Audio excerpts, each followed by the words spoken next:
बिस्मिल्लाहिर्रहमानिर्रहीम अस्सलामु अलैकुम वरहमतुल्लाहि वबरकातुहू। व्यूअर्स, आप लोग ठीक हो? आप लोग हमारा यूट्यूब चैनल देख रहे हैं the dose of knowledge. The dose of knowledge में आप लोगों का आज का जो लेक्चर है वो केमिस्ट्री के रिलेटेड है। चैप्टर नंबर 2, क्लास 10 है, एसिड बेस एंड साल्ट। दुनिया में अगर हम देखें तो जितने भी सब्सटेंसेस होते हैं इसको कैटेगोरिकली हम 3 ग्रुप्स में डिवाइड करते हैं। सब्सटेंस मेरे साथ या होगा एसिड या मेरे साथ होगा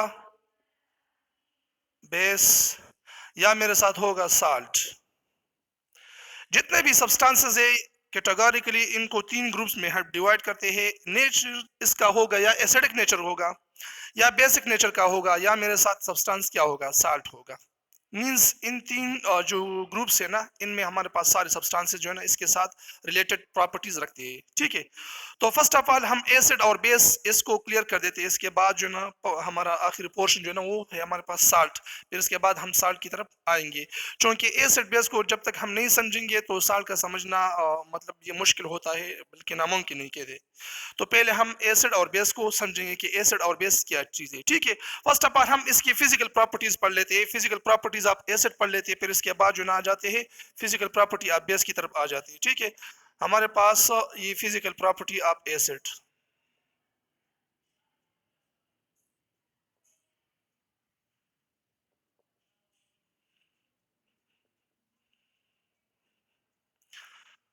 physical properties of base. First of all acid का जो फिजिकल प्रॉपर्टी है वो ये होता है कि इसका जो टेस्ट होता है ना, एसिड का जो टेस्ट होता है वो मेरे पास होता है सॉर टेस्ट। इसका जो टेस्ट होता है ये खट्टा होता है। और जो बेस है इसका जो हमारे पास इसका जो टेस्ट होता है वो हमारे पास होता है बेटर टेस्ट। मींस इसका जो जायका होता है वो कड़वा रहता है। सेकंड प्रॉपर्टी ये है कि एसिड का जो कलर होता है वो रेड होता है। मींस ये जो ब्लू लिटमस पेपर जो है इसको कन्वर्ट करते हैं किस में, रेड कलर में। और बेस का ये प्रॉपर्टी है कि इसके अंदर जब हम रेड कलर का लिटमस पेपर डिप करें तो ये रेड से कलर को कन्वर्ट करता है किस में, ब्लू में कन्वर्ट करता है। मींस ये जो है ना रेड कलर को कन्वर्ट करता है किस में, ब्लू में। समझ आ गई? ये मेरे पास होता है स्लिपरी टच। स्लिपरी टच, ठीक है। मींस इसको जब हम टच करते हैं तो ये स्मूथ सा लगता है, इस वजह से इसको हम क्या लिखते हैं, स्लिपरी टच हम इसके लिए लिखते हैं। और किसके लिए, बेस के लिए। ठीक है, और बेस को हम 2 ग्रुप्स में डिवाइड करते हैं। कुछ बेस इस तरह होते हैं जो कि वाटर सॉल्युबल होते हैं, और कुछ बेस हमारे पास इस तरह होते हैं जो कि वाटर इनसॉल्युबल होते हैं। मींस वो वाटर में हल नहीं होते। So those bases which are soluble in water are called alkalis. उस बेस के लिए हम क्या लिखेंगे, उसके लिए हम लिखेंगे अल्कलीज।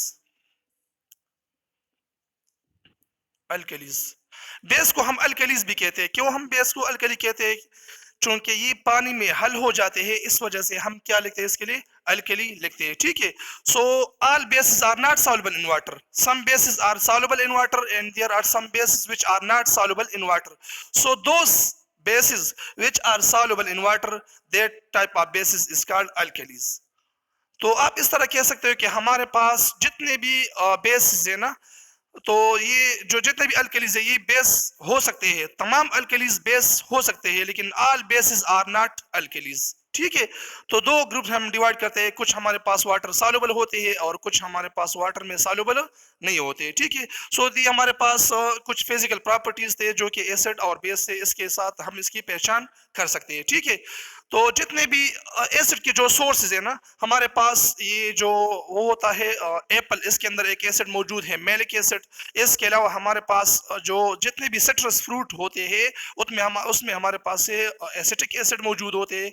अब इसके अलावा अगर हम बेस की बात करते हैं, जितने भी हमारे पास क्लीनिंग एजेंट होते हैं इसमें बेस मौजूद होते हैं, ठीक है। सो ये मेरे पास physical property of acid and base थी।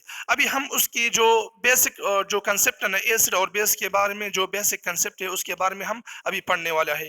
फर्स्ट कंसेप्ट हमारे पास है अर्हेनियस कंसेप्ट। अर्हेनियस एक साइंटिस्ट का नाम है और ये एसिड और बेस को अपने तरीके से एक्सप्लेन कर रहा है। एसिड के बारे में और बेस के बारे में ये कंसेप्ट पेश कर रहा है, ठीक है। अर्हेनियस कंसेप्ट,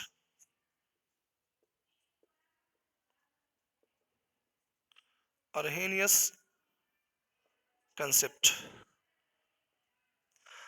अर्हेनियस एक साइंटिस्ट का नाम है और ये एसिड को भी डिफाइन कर देता है और बेस को भी डिफाइन कर देता है, ठीक है।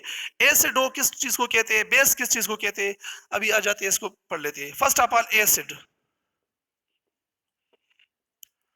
The substance which give hydrogen ion in water is called acid। क्या कह रहे हैं अर्हेनियस एसिड के बारे में? हर वो सब्सटेंस जो कि हम एक सोल्यूशन में डालते हैं, एक सोल्यूशन मींस वाटर, जिसको हम वाटर में डालते हैं और वाटर में हम इसको डिजॉल्व कर देते हैं, तो वाटर को ये क्या डोनेट करता है? वाटर को हाइड्रोजन आयन डोनेट करता है, मींस वाटर में हाइड्रोजन आयन पैदा करते हैं। तो इस तरह की सब्सटेंस को क्या कहते हैं? एसिड कहते हैं। फॉर एग्जाम्पल मेरे साथ है HCl, लेट सपोज मेरे साथ HCl है, इसको लेट सपोज मैं डालता हूँ वाटर में, तो वाटर में ये हाइड्रोजन आयन पैदा करेगा, साथ में क्लोराइड आयन पैदा करेगा, ठीक है। तो वो सब्सटेंस जो कि पानी को हाइड्रोजन आयन डोनेट करे, पानी में हाइड्रोजन आयन प्रोड्यूस करे, तो इस तरह सब्सटेंस को हम क्या कहेंगे? एसिड कहेंगे। Means the substance which donate hydrogen ion in water is called acid, या इस तरह भी कह सकते हो, the substance which produce hydrogen ion in water is called acid. Base की तरफ आ जाते हैं। अर्हेनियस बेस के बारे में क्या कहते हैं, मींस वो बेस किस तरह डिफाइन करता है? For example base, the substance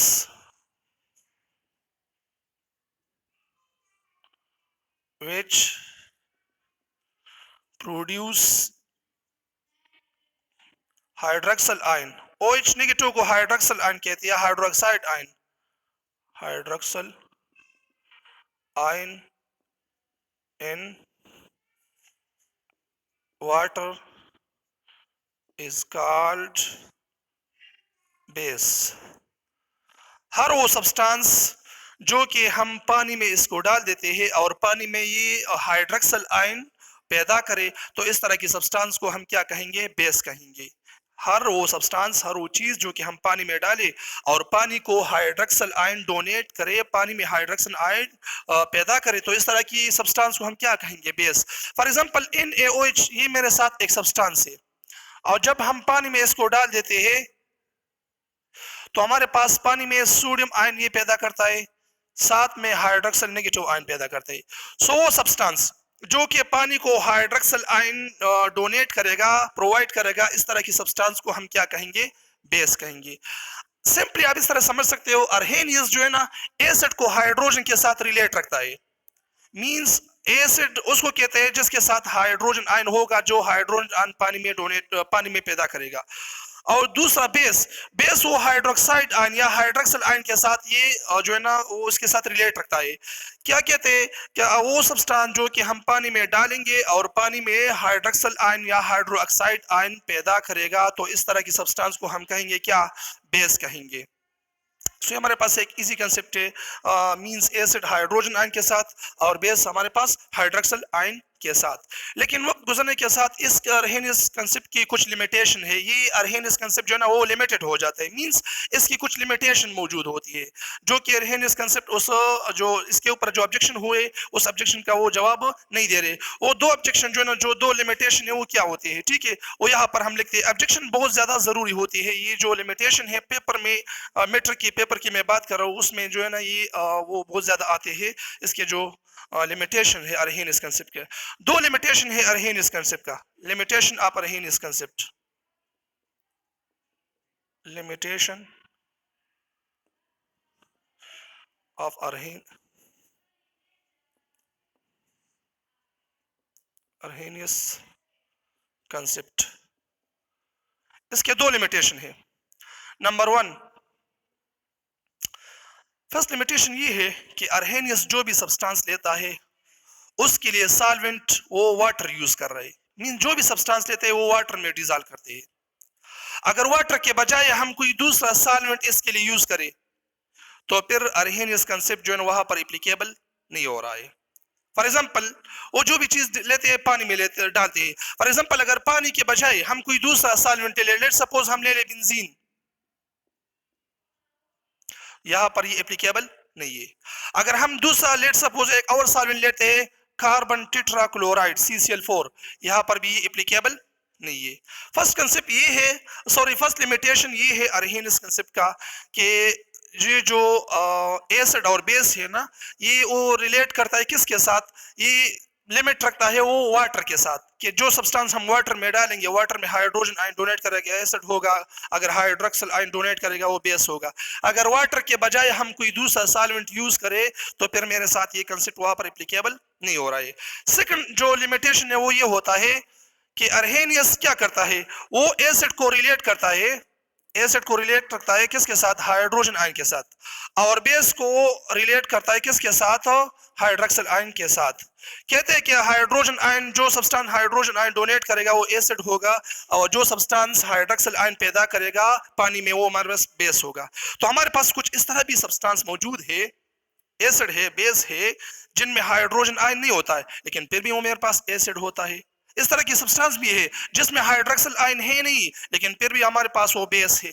for example, अगर हम बात करें CO2 कार्बन डाइऑक्साइड, इसमें तो हाइड्रोजन आयन बिल्कुल है नहीं लेकिन फिर भी हमारे पास एसिडिक इन नेचर है, इसका जो नेचर है ये मेरे साथ एसिडिक नेचर है।